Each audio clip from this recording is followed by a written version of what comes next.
Suk-yeol. The decision means he's been removed from office and elections will be held within 60 days. The judges unanimously found Mr Yoon's short-lived attempt to impose martial law last year violated the constitution. The declaration in December sparked chaos before it was overturned by Parliament and Mr Yoon was impeached.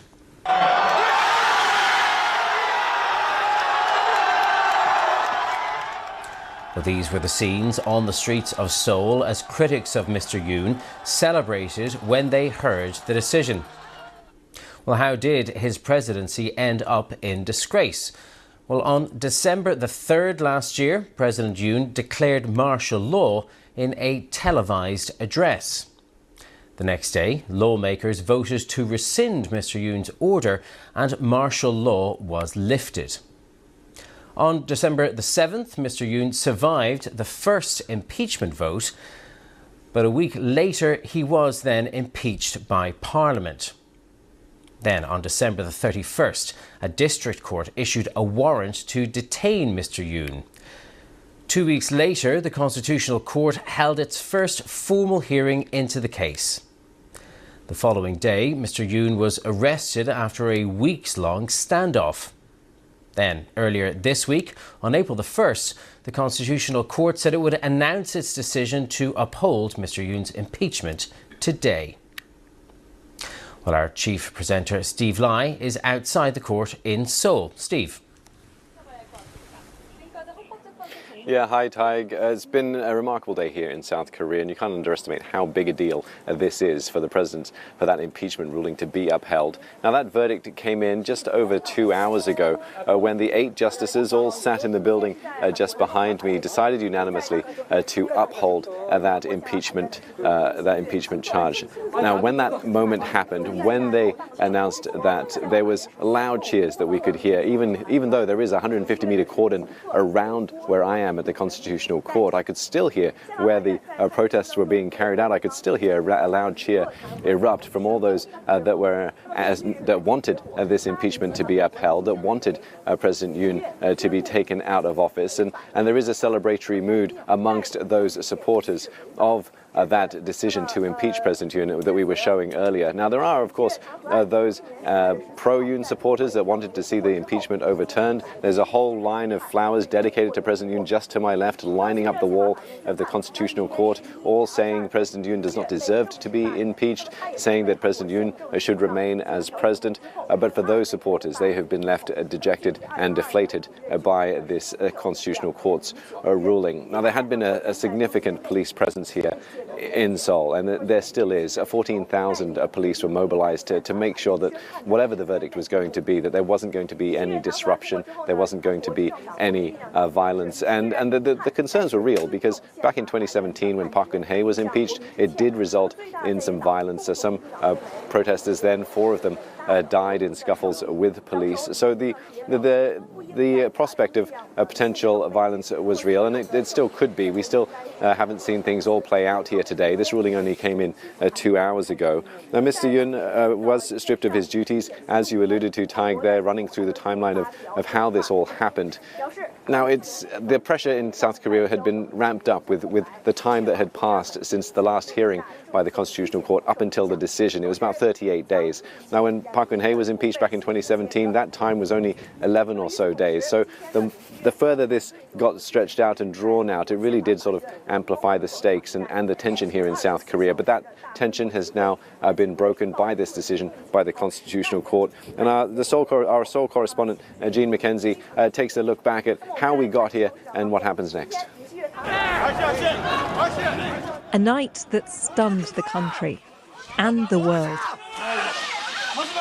Troops stormed South Korea's parliament as the president ordered a military takeover. This evoked ghosts of Korea's violent, authoritarian past. The people and politicians resisted, forcing Mr. Yoon to retract martial law just 6 hours later.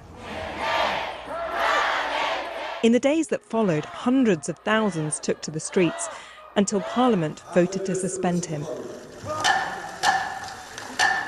Today, the courts have upheld that decision. After months of deliberation, Mr. Yoon has been permanently removed from office. This was a desperate gamble by a deeply unpopular president.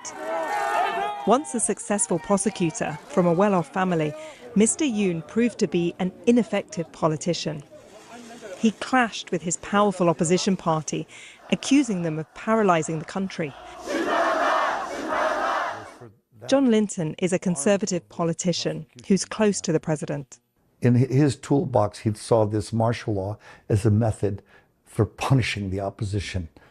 From logically or reasonably speaking, it was a poor decision. It lacked wisdom, and he is paying the consequences for it now.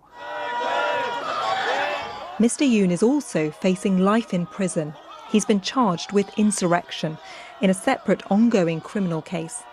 Last month, he was released from detention ahead of his trial, to the delight of his loyal supporters.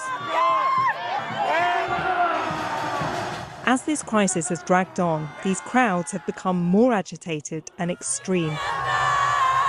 Buying into far-right conspiracy theories, the president himself has dangled.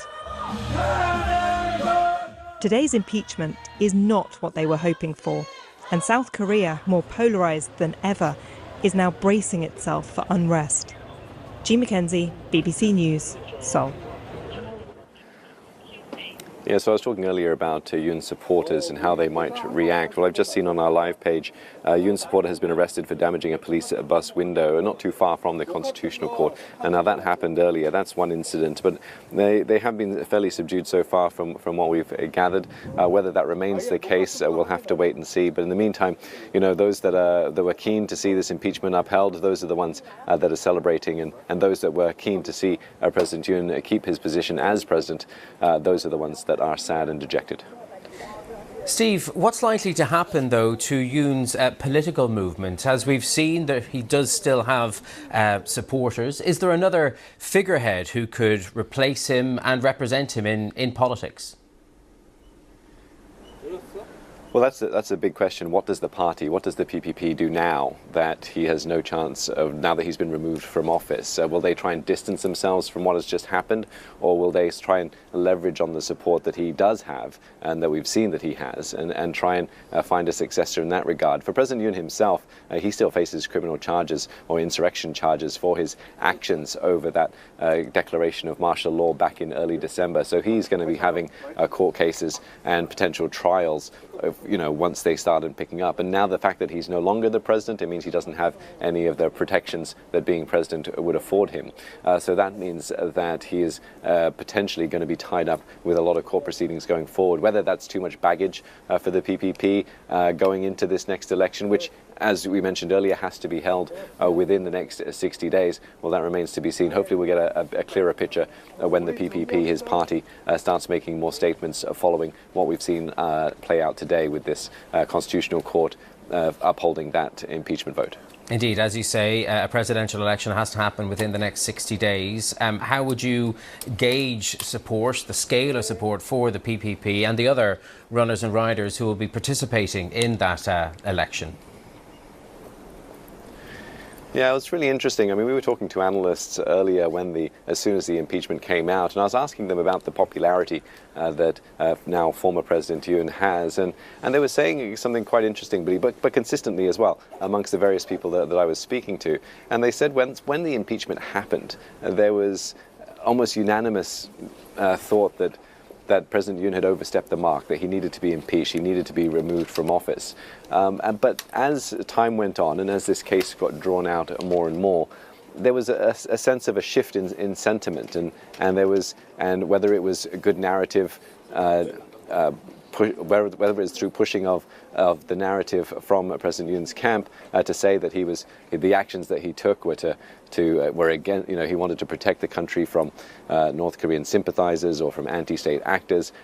He seemed to be getting more and more support as time went by. But ultimately, polling suggested just before the Constitutional Court that 55% or over wanted him to be impeached, and he only had support from 30 to 35%. So there was what started off as being quite unanimous against President Yoon seemed to shift as time went by. Now that he has been impeached, though, we'll have to wait and see what the polling will suggest and whether or not that will then determine which direction the party wants to take. For the opposition, obviously they'll be wanting to make hay with this. They'll be wanting to go full steam ahead, projecting that, see what happened with the PPP, see what happened with now former President Yoon. We are the party to take things forward. So, there's going to be a lot of politicking going on over the next 60 days when this election is going to take place. We don't know when it's going to happen. Obviously, it could take place sooner, but it has to happen within 60 days. So the political scene and the political maneuverings are going to be something to watch here in South Korea going forward. Steve Lai in Seoul, thank you very much.